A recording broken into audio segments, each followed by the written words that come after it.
है पाकिस्तान।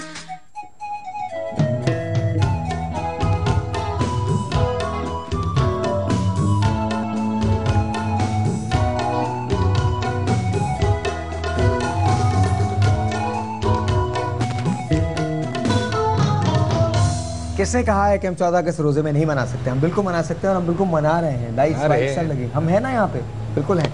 अच्छा जी, without any further delay मैं आपसे पूछ रहा हूँ, आपके ख्याल में हमारे मुल्क में कुछ सही नहीं होने वाला? आपको पता ना, आप नहीं, मैं क्यों बताऊँ? आपने मुझे, मैं तो कहता हूँ हो जाएगा, आप कह रही हैं कि मैं ख्वाब देख रहा हूँ। आपको भी ख्वाब देखने की आदत है, मैं ये पूछ अच्छा जी, मुझे आदत है, लेकिन आपके ख्याल में सही नहीं हो सकता? कोई तो हल साहब भी तो ख्वाब देखते हैं। हाँ, ईदी साहब कहते हैं मेरा मुल्क वेलफेयर स्टेट बनेगा। मैंने कहा ख्वाब देखो, वीज़ा नहीं लगता है, ख्वाब देखने में कोई पाबंदी भी नहीं है। बात ये ख्वाब नहीं देखेंगे तो देखना चाहिए। और सब ताबीर कहाँ से? और आपके तो अपने घर में सबसे बड़ी बात तो ईदी साहब है, वो ख्वाब से तो शुरू हुए थे, उसके बाद तो सबने उनको फॉलो किया। ख्वाब था, बिल्कुल रमजान साहब का भी ख्वाब था, हम सबका ख्वाब। और मैं समझता हूँ हमें उम्मीद तो अच्छी ही करनी चाहिए, और अच्छे करने वाले हैं ना आप लोग मौजूद क्या मैंने सुना नहीं, बहुत सरकास्टिकली जी, उम्मीद में तो दुनिया कायम है। हम सब उम्मीद से हम देखते हैं। नहीं देखते? हाँ, बिल्कुल देखते हैं, बिल्कुल देखते हैं। अच्छा Nida, what do you think, things are as bad as they seem? या हाँ, तो ये भी कह रही है हाँ जी बिल्कुल। देखिए, इससे इख्तिलाफ नहीं कर रहा हूँ। हाँ, मेरा ये कहने का एक ख्वाब की बात कर मैं ये कह रहा हूँ कि अगर एक चीज फर्ज कीजिए आपकी एक्सपेक्टेशन के साथ हिसाब से नहीं है, और आप ये भी हाथ पैर छोड़ देंगे, अच्छा अब तो हो ही नहीं सकता, तो फिर तो कभी नहीं होगा। मैं ये कह रहा था, एक ख्वाब, दूसरी चीज हम भूल गए, दुआ। हम पाकिस्तानी जितने भी हैं, किसी भी फिरके के, किसी भी जुबान के, किसी भी मजहब के, हम इस दो ही चीज़ों पे जीते हैं। कि हमने ख्वाब देखा, हमने दुआ कर ली, अमल में हम लोग कहीं खड़े नहीं। ये बात हो रही है, अमल से जिंदगी। जिस दिन बिल्कुल अमल पे हम आएंगे, उस दिन सब कुछ सही हो जाएगा। और बड़ा आसान काम है, हम समेत बैठ के हुकूमतों पे तनकीद करना, टारगेट कर देना, उनको टारगेट बना देना। क्या हम अपनी जगह पे सही खड़े हैं? हमें खुद पता है हम अपनी जगह पे सही नहीं खड़े।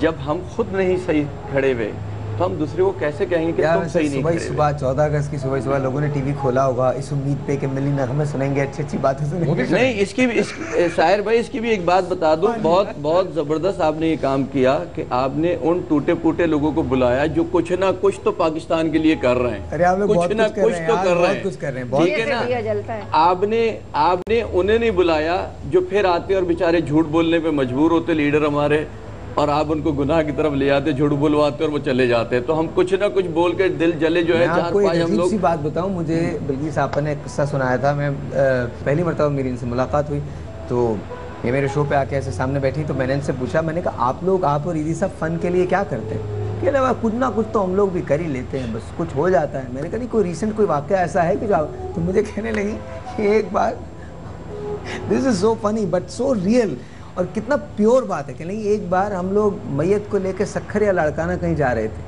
आपको याद है? मैयत सांगड़ जा रहे थे। तो मैंने कहा फिर क्या, बस फिर उसके बाद एक पता नहीं कोई बाघ आ गया, तो वहाँ पर डाकुओं ने पकड़ा था। क्या? डाकुओं ने पकड़ा था। हाँ, आप बताइए प्लीज। डाकुओं ने पकड़ लिया, फिर मैयत साथ थी ना, तो बेचारी औरत बोली कि मतलब मेरे बच्चे भी साथ थे, छोटे छोटे हम लोग है ना, जब मैयत छोड़ने जाते थे मेरे बच्चों को भी साथ ले जाते थे। ईदी साहब कभी तफरीह कराने तो नहीं ले गए, लेकिन ये हमारी तफरीह हो जाती थी वापसी में। जब ट्यूबवेल आता था तो हम बैठ जाते थे उसमें, फिर झुग्गी वाले खाना पका देते थे, तो ये होटल का खाना होता था। क्या समझे? हाँ, बिल्कुल समझ गया। और है ना, जब डाकुओं ने पता चला कि ये अब्दुल सत्तार ईदी है, तो उतरे, हाथ चूमा, पैसे दिए और बोले कि हम मरेंगे तो हमको पता है, तुम हमको मट्टी में डालोगे। फिर हमको बोला तुम जाओ। ये पाकिस्तान का वाकया है, ये पाकिस्तान का वाकया है। This is unbelievable. आप सोचिए कि क्या कह रही हैं कि हम लोग वहाँ पर बैठते थे और वो ट्यूबवेल आ जाता था तो वहाँ पर बैठ जाते थे, झुग्गी वाले नहाते थे पानी में 3-3 घंटे, और फ्रूट तोड़ के, सब्जियाँ तोड़ के, और झुग्गी वालों को 100 रुपया देते थे ना, तो वो 6-8 पराठे, लस्सी में इतना मक्खन, जग भरा हुआ, चारपाई बिछा दी, पंखा लगा दिया, और मुर्गी पका के काट ली, हमारे सामने पका के दी, और हमको ऐसा लगता था कि हम होटल से भी अच्छी होटल में आए हैं। क्या बात है यार, क्या बात है।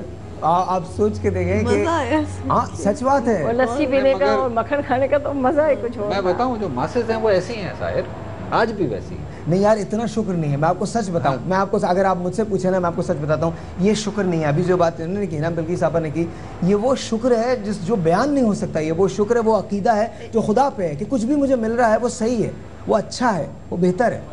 और ये इस अकीदे की वजह से आज आप देखते हैं कि पूरे पाकिस्तान में अल्लाह ताला उनको हमेशा हमारे सरों पर रखे और उनको सेहतयाब रखे। जब बीरी साहब बीमार हुए हैं तो कोई ऐसी मस्जिद नहीं थी, मस्जिद तो छोड़, कोई ऐसा मंदिर नहीं था, कोई ऐसा चर्च नहीं था, कोई ऐसी दरगाह नहीं थी जहाँ पर उनके लिए लोगों ने दुआ नहीं की। मतलब दिस इज, इसका मतलब क्या हुआ कि हमारी मासेस पहचानती हैं। हाँ पहचानती हैं, डेफिनेटली। कौन कर रहा है, क्या इख्तियार है उनका, वो बात दूसरी है। हाँ।